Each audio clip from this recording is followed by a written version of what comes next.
to start things off, I wanted to ask you, do you, we've had a change in administrations, as we all know. Yes, yes. And do you feel like the United States is a safer country in the world now than it was 3 years ago? No. For what reason? No's not enough. How long do we have? Yeah, no no's and yeses. No, obviously I was going to give you more than that. I was just going to make you work for it. I know. There's so many reasons why, but the most important is that because the United States is not playing a traditional role of trying to bring partners and allies together to tackle the toughest challenges we face, whether an economic and strategic challenge from China, a revanchist and aggressive Russia, pandemic disease, climate change, a nuclear program in Iran that we have allowed to begin to reconstitute.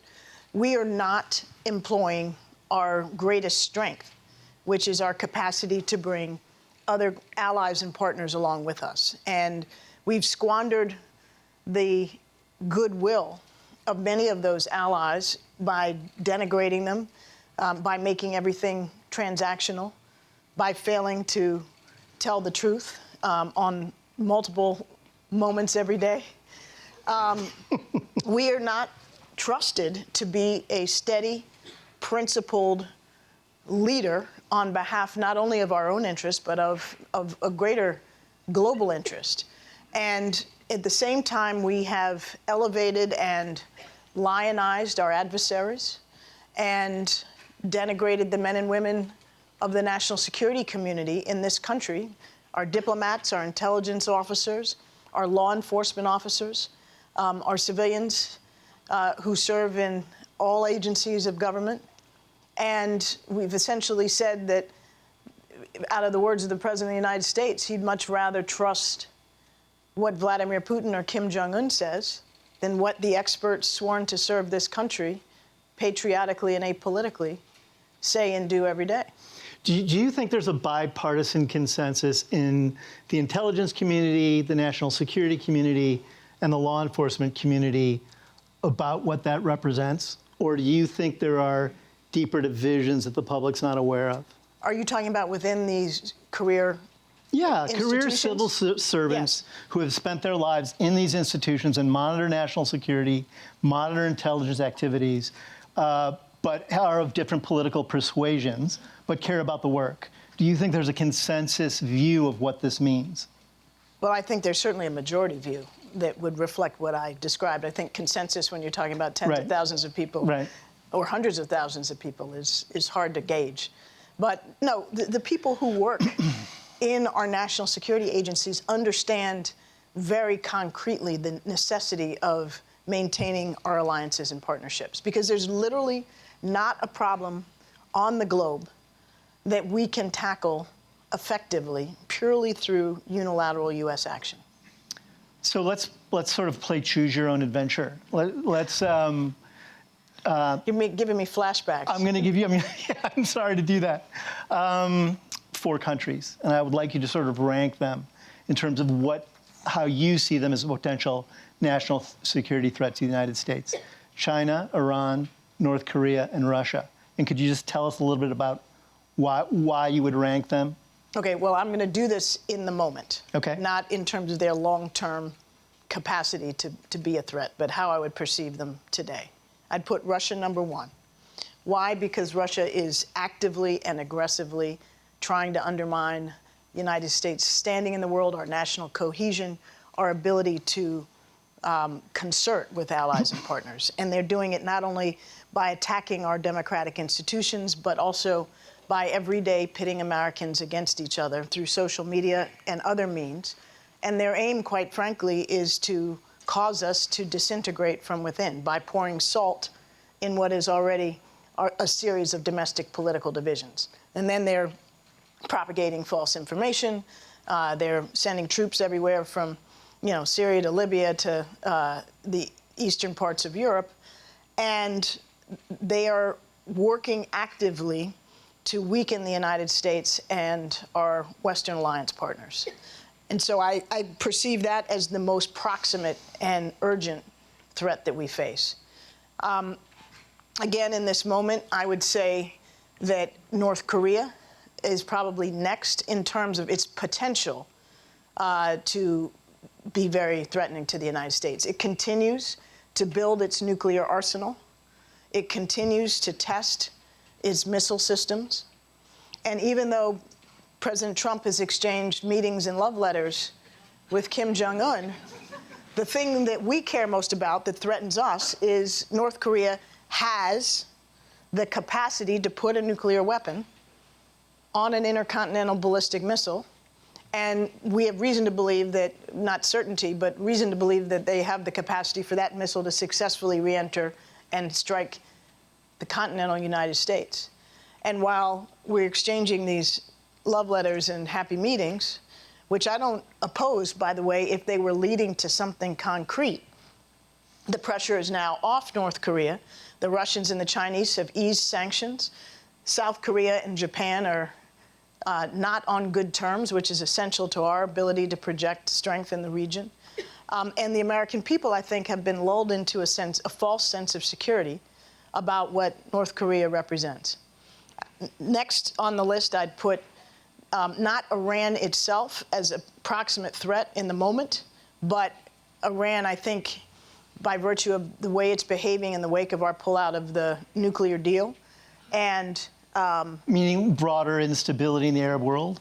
No, as meaning a category? it's behaving more aggressively and erratically. It's also taking active steps as we speak to limit its participation in the nuclear deal, all of which is doing in reaction to the United States abandoning the deal and imposing crushing sanctions.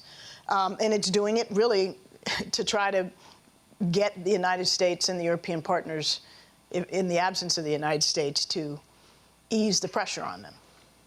So I think there's a significant risk of deliberate or inadvertent conflict between the United States and Iran, whether directly or through proxies like Saudi Arabia or Israel.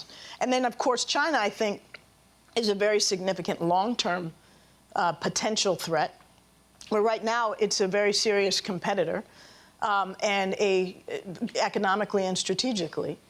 But it's also a country with which we have demonstrated in the recent past that we have the capacity to cooperate. It's the most consequential bilateral relationship that the United States has. I don't think we're handling it particularly well at the moment.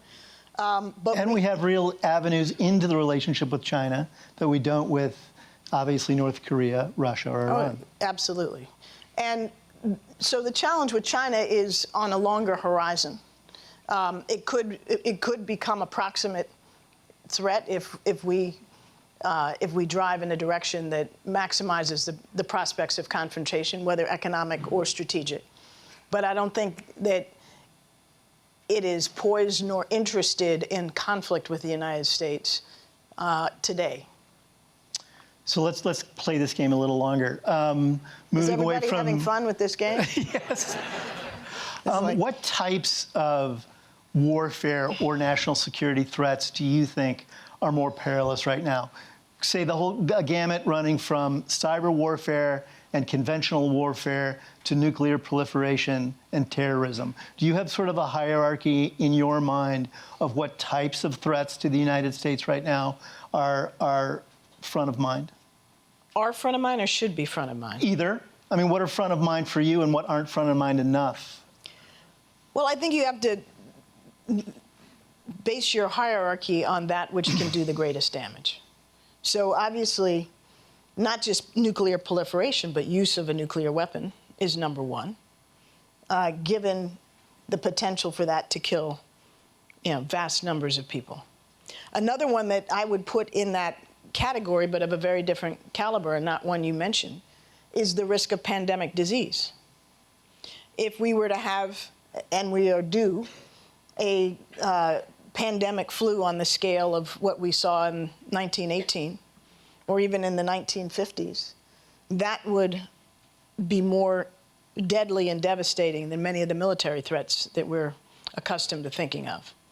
Do you think that there's enough sort of global infrastructure around that between among the medical community, the scientific community, and policymakers when a pandemic disease surfaces? Well, that there isn't enough, and we worked very hard during the Obama administration to build something called the Global Health Security Agenda, and we worked with countries in the developing world where the risk of an outbreak is likely to occur, and their ability to contain it is questionable. And I wrote about how we dealt with Ebola at some length, but a disease that's more easily transmissible, like a pandemic flu, is much more deadly and dangerous. And many countries in the developing world lack the capacity to detect and contain a disease before it spreads.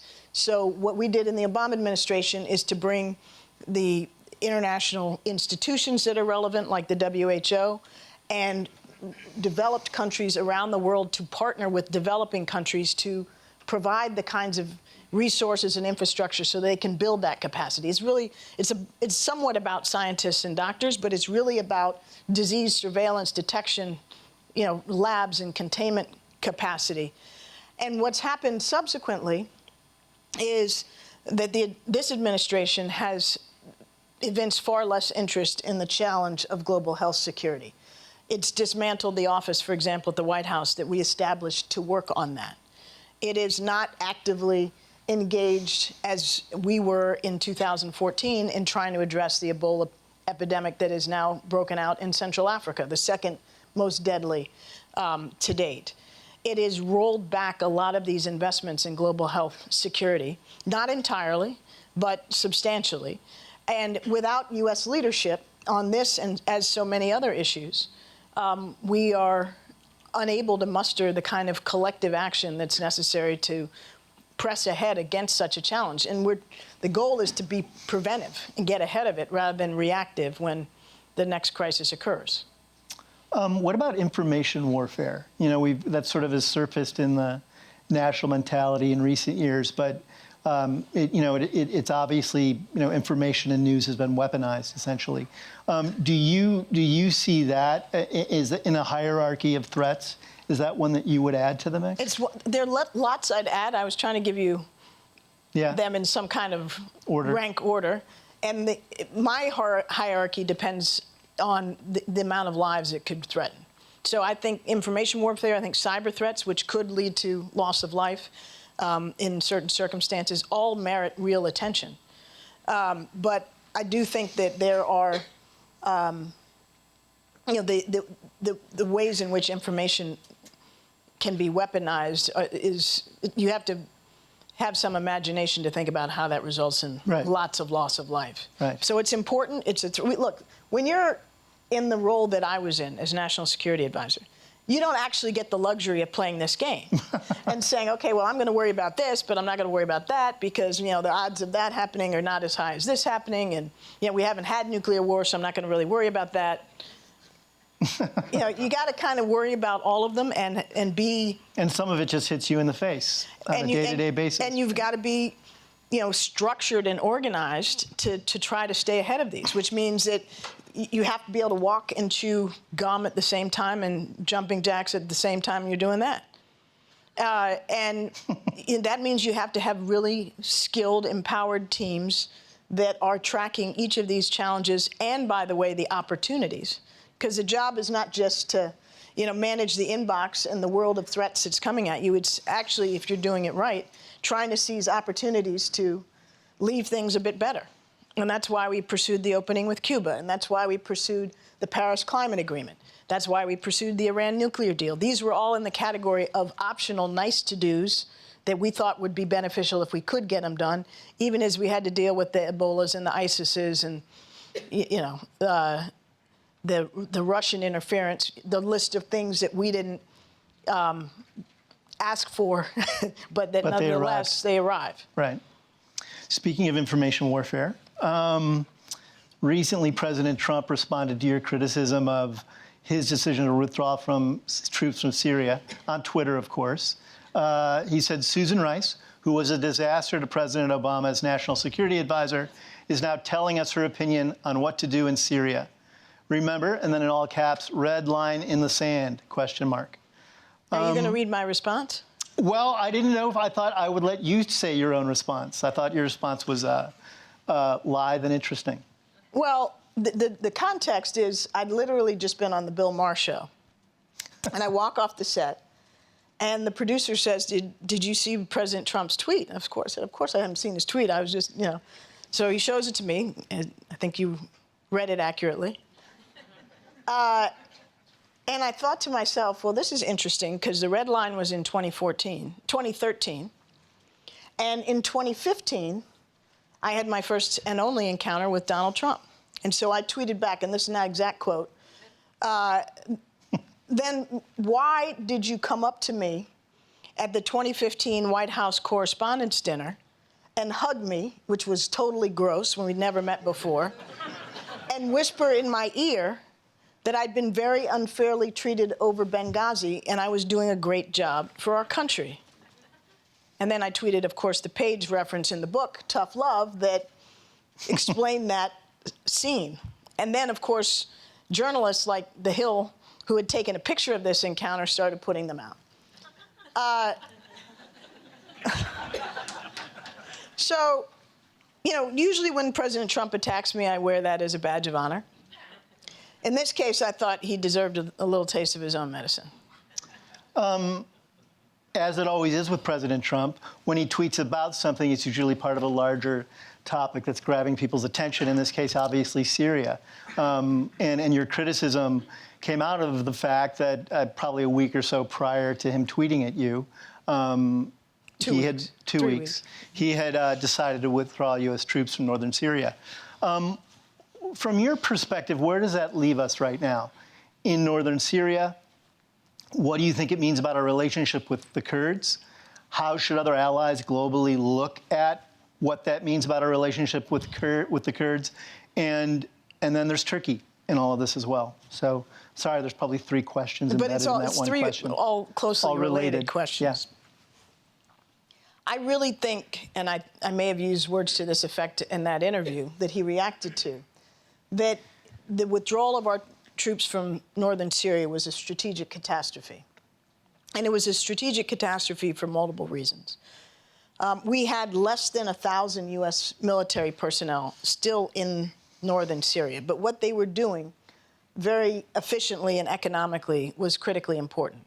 They were there, and they were part of the contingent that President Obama deployed in 2014, 2015, to advise, equip, and assist and train Syrian forces, in this case the Kurds and Arabs, to take the fight to ISIS directly. And by using a minimal number of U.S. military personnel and helping to build up a local force that could do the ground combat against a threat like ISIS, just as we worked with the Iraqi security forces in Iraq to do the same, is a far more economical and efficient way to approach a counterterrorism challenge than we utilized in Afghanistan, and then that we also employed subsequently in Iraq when we had tens of thousands of U.S. forces on the ground. President Trump's decision to remove them meant several things. One, that we will not have sustained pressure on ISIS because the Kurds, who were doing the bulk of the fighting, had to basically redirect their energies away from ISIS and the prisoners that they were guarding to deal with the Turkish invasion of their ancestral homeland. Secondly, it led to the Turks engaging in what we've just seen a U.S. official term ethnic cleansing and war crimes, and we green-lighted that. And we essentially told the Turks and any other current or prospective U.S. partner or ally that you can sacrifice, over 10,000 of your lives for a fight that we asked you to engage in, and we can wake up on the wrong side of the bed one morning and throw you under the bus.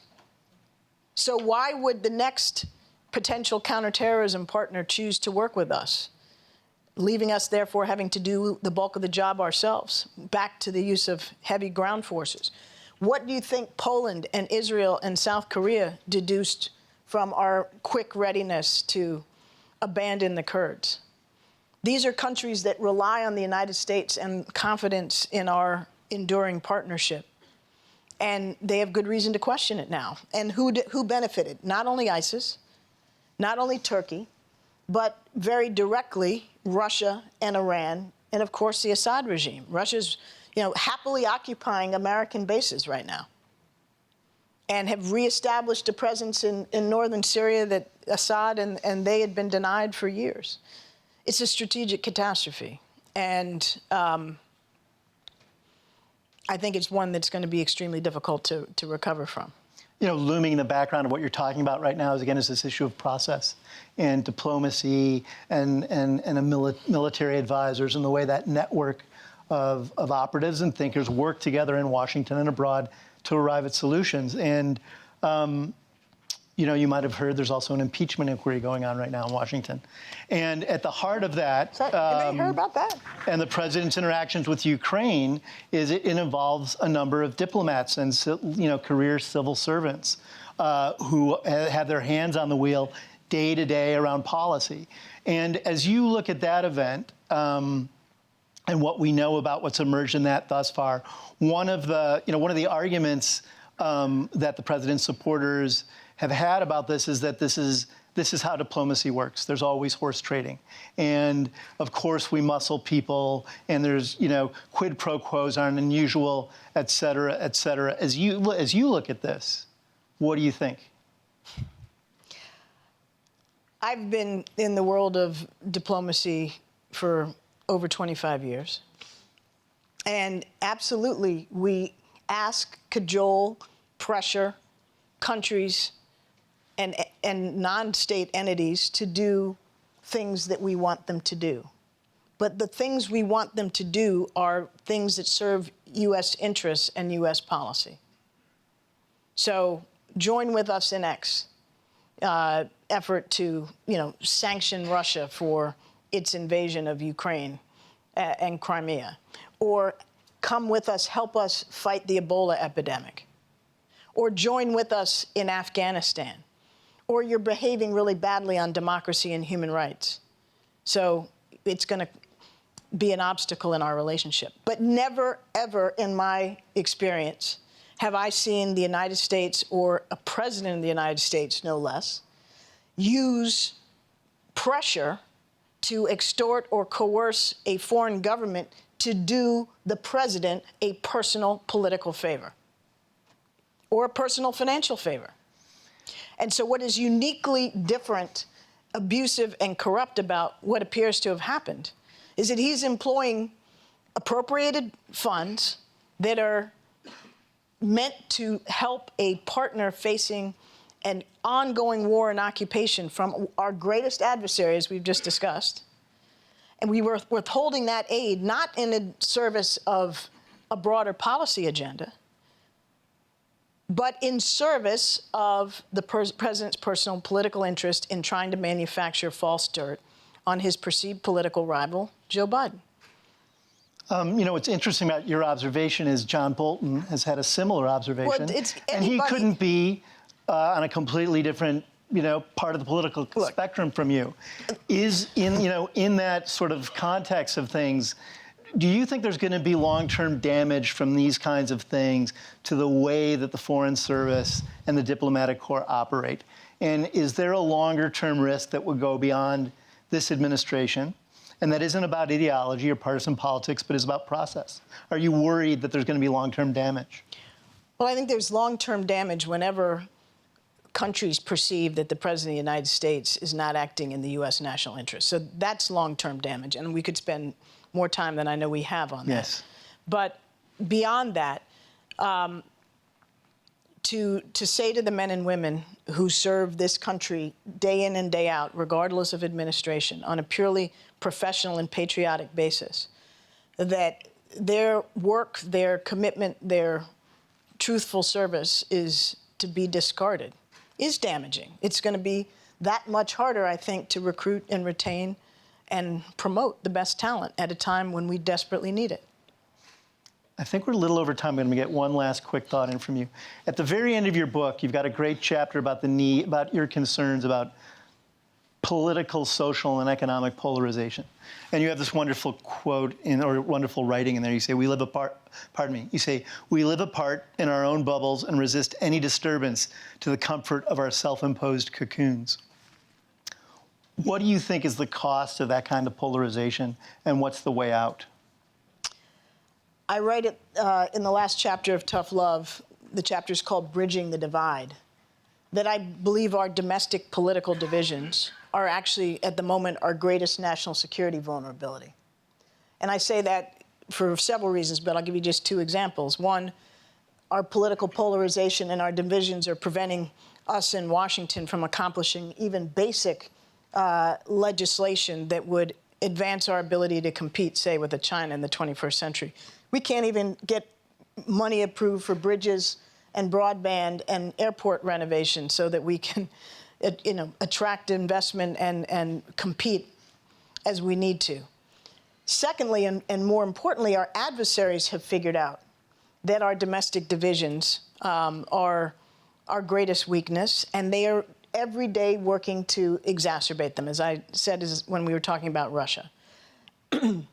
Russia's aim is to cause us to sow distrust and hate one another, and to pit us against each other on all the hot-button issues. They play on both sides of race, of immigration, of guns, of gay rights, so that they don't have to fire a bullet to weaken or defeat us. They just have to cause us to disintegrate from within. And so we've got to deal with that. And the good news in all of this is that our domestic divisions are a problem of our own making, and therefore a problem that is in our capacity to solve. And if you look back over the span of our history, we have had periods of much greater division and discord, from the Civil War through 2 world wars to McCarthyism, Vietnam, the Civil Rights era. We've been through much worse, and we've come out of it arguably whole and stronger.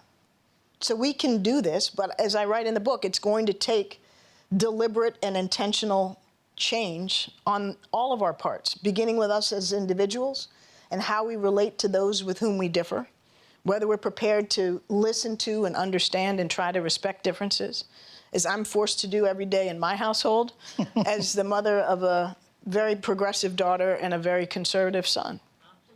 There you go. Polarization exists in your own household. My household, yes, but we work through it. And there are reforms I think we need to make on the macro level, on a national political level, that I detail in the book. And there are broad initiatives that I think we need to consider, not only in how we educate our children, but also, more importantly, in how we compel ourselves to know one another. And in that vein, I recommend that we very seriously consider mandatory national service for all people in this country between the ages of 18 and 22, citizen and non-citizen.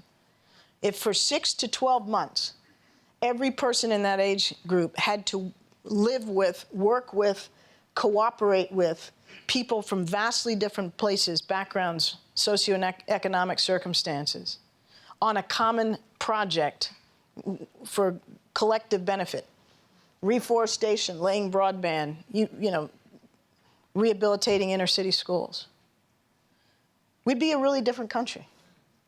Because it's very, very hard to hate someone when you actually know them well and have to begin to understand where they come from.